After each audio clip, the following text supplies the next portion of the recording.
Hi guys, welcome back to my channel.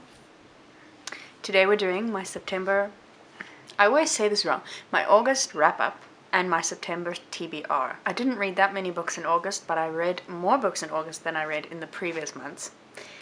And that's saying a lot because I didn't really read in the previous months. I don't have much to say before we begin, so I'm just going to jump right in for the sake of brevity and get right to it. So the first book I read in August, I didn't start it in August, but I did finish it in August, was The Four Agreements by Don Miguel Ruiz. I think everybody should read this book. I don't really have a review, just that, you know, this book is really hyped up and everybody always says, oh, it's the best book you ever read. It's true. They are not lying. It's a really great book. It's really good. There's a lot of really good insights in it. And it's really easy to read, which is not always the case with non-fictions. But it's really easy to read, which is really nice. And it's short. It's really short. And it's really easy to understand. And, I mean, it's not easy to apply, but the things that you learn in here. But you can always try. And that's one of the things that he says. You must always try. Even if you fail. And even if you forget, just always try, and that's the best thing you can do, is just to try. Then the second book I read in this month, I also didn't start it in this month. I started it in March. It's either March or May. It's one of the M months. But anyway, it just took me really long to read this book because I didn't read. It's not that I didn't like it. It's just that I wasn't reading. But anyway, that's I almost said Virginia Woolf by Mrs. Dalloway. Yep, Mrs. Dalloway by Virginia Woolf. This book is absolutely the epitome of no plot, just vibes.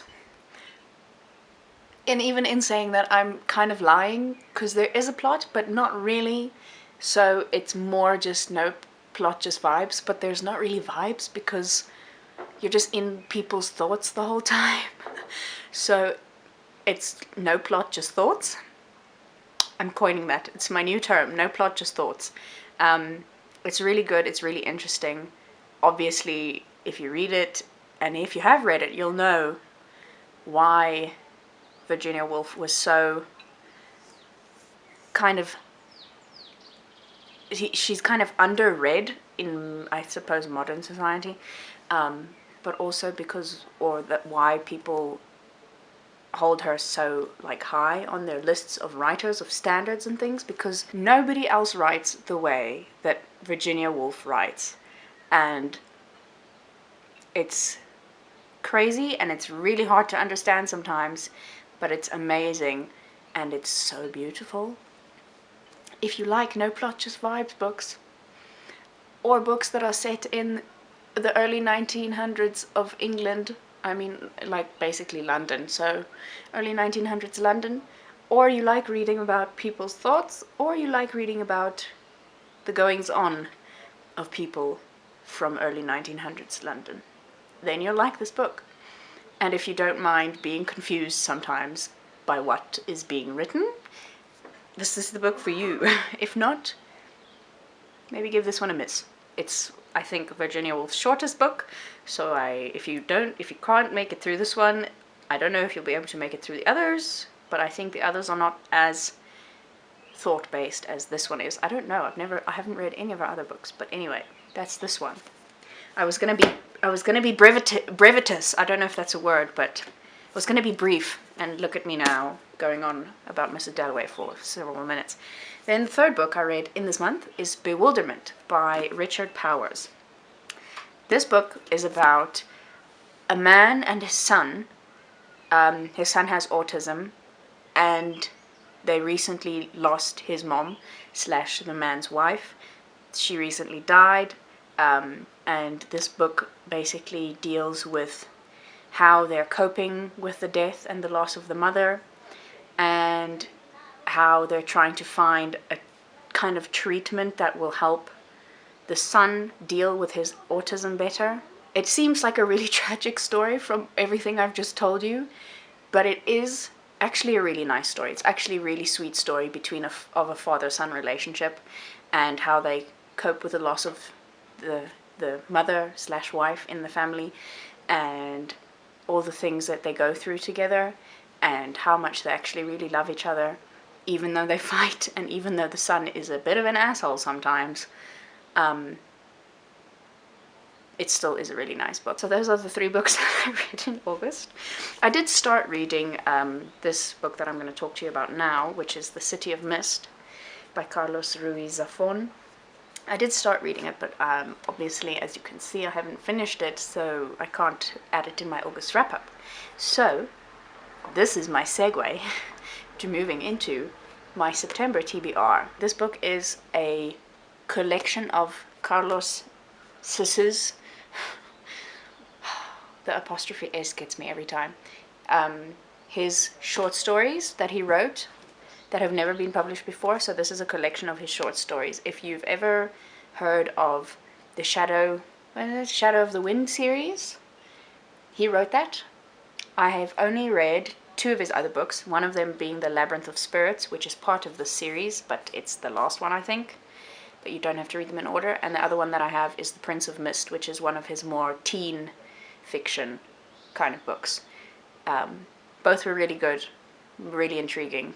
Labyrinth of Spirits is 800 and something pages long. It's really thick, but it's really good. But anyway, this is The City of Mist. It's short stories. I've so far read one of the short stories, I think. Let me just make sure. Or was it 2? No, I've read 2. And they're really good. I mean, all of his work is translated because he wrote in Spanish. I think there's one story in here that he wrote in English. And these particular stories were translated by Lucia Graves. That's my first book on my September TBR. Then the next book on my September TBR is The Mourning Bird by Mubanga Kalimamukwento. And if you watched my previous video, ow, I just hit myself in the face, which was my reading vlog, you will know that I was aiming to read this book in that vlog. Needless to say, it didn't happen because it's on my September TBR. So this story is about 2 orphans, a brother and a sister, who've recently been orphaned. Their parents have died. And they live in Zambia, and they have to basically now try and fend for themselves.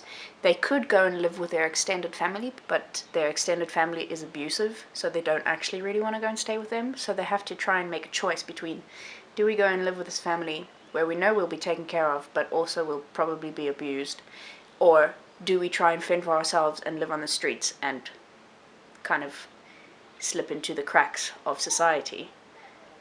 And I think the sister is 11 years old. Yeah, she's 11 years old, and her brother is younger than her. I don't know how much younger. And it basically follows them on this journey of trying to survive, being orphaned. And then the next book I'm going to read is The Little French Recipe Book. So this story follows a main character called Julien. He's French. And his father was a renowned chef in a restaurant, and he is now busy dying. Why are all of my characters orphaned in this video so far? I don't know. But anyway, so his father is busy dying, and this guy's mother walked out on the family several years ago. This child doesn't know why. Oh, this child is now a grown man, but anyway, he doesn't know why, and his dad never wanted to talk about it. But when his father is on his deathbed, he finds his father's notebook in which he wrote down everything that happened when he was working as a chef in this restaurant, or when he owned the restaurant, and I'm assuming when his wife also worked at the restaurant. And so the story will follow basically the guy figuring out what happened with his mom, I think. Why his dad never wanted to talk about it. Where his mom is, maybe, I don't know. But I basically just picked it up because it said The Little French Recipe Book. And I thought that sounded like an interesting story. Even though I knew it wasn't going to contain recipes. I knew it wasn't an actual recipe book.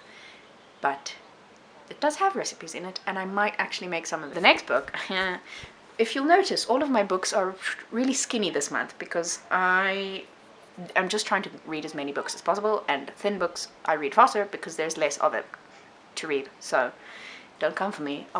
There are many thick books on my TBR, on my bookshelf and things. I just don't want to read them this month. I just want short books. Anyway, the next book I want to read is Brain on Fire by Susannah Cahalan. And this is a memoir that she wrote subtitled My Month of Madness. And this is basically where she developed, I'm gonna say suddenly became mad, but obviously it's not suddenly. Things happen and they build up, and then people crack and become mentally unstable. And this is basically her memoir of waking up in hospital, not knowing how she got there, not knowing why she's there, and then her journey of being crazy or mentally unstable, and how she got back to being able to function in society, and her family helping her through that, and the struggles that she had to go through, and also being diagnosed with something or other, I'm not sure yet, because I haven't read this book, and how she was almost not diagnosed, and how the diagnosis saved her life, basically. And I thought that sounded interesting, so I'm going to read this one. Then the last book I have on my TBR for this month is The Psychopath Test by Ronson. This is not the nice cover. I will insert a picture of the other cover that I saw when I first heard about this book, and I like that cover a lot more, but this is the cover we had at the bookshop, so this is the book that I'm reading. It's about what's inside the book, not what's on the outside, even though the outside really does make a big difference. And essentially this is a non-fiction, obviously. This guy basically learns how to spot a psychopath and kind of explores what it means to be normal in society, and what it means to be abnormal, and what it means to be psychopath. And he meets with psychopaths, or people who have been called psychopaths, and speaks with them and hears about their life and whatever.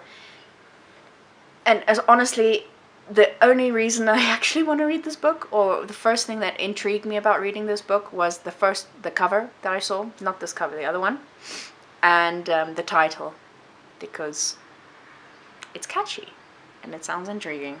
So those are my books that I want to read this month. My 5, setting out on 5, guys. I read 3 books last month. I'm trying to scale up, but not unrealistically. So 5 books for September. I hope I can get through all of them, and I hope I can actually get through these and some other books. But if I can get through just these 5, I will be happy as well. Thank you for watching. I really hope you enjoyed this video. I hope you saw some interesting books, and that I actually described them well enough for you to want to check them out. If not, that's also fine. Let me know what your September TBR is in the comments below, and maybe I'll want to read some of the books that you're reading this month. If you like this video, you can give it a thumbs up, and if you want to see more bookish content from me, you can subscribe to my channel. All my links to all my things are in the description below. There aren't many of them because I'm not really widespread on the internet, but I will also list the books that I talked about in this video. I'll list them in the description as well, so if you just want to go and scroll through that, you can have a look. And I don't have anything else to say, so I'll see you in my next video sometime in the future, because I don't know when it will be, and I don't know what it will be yet.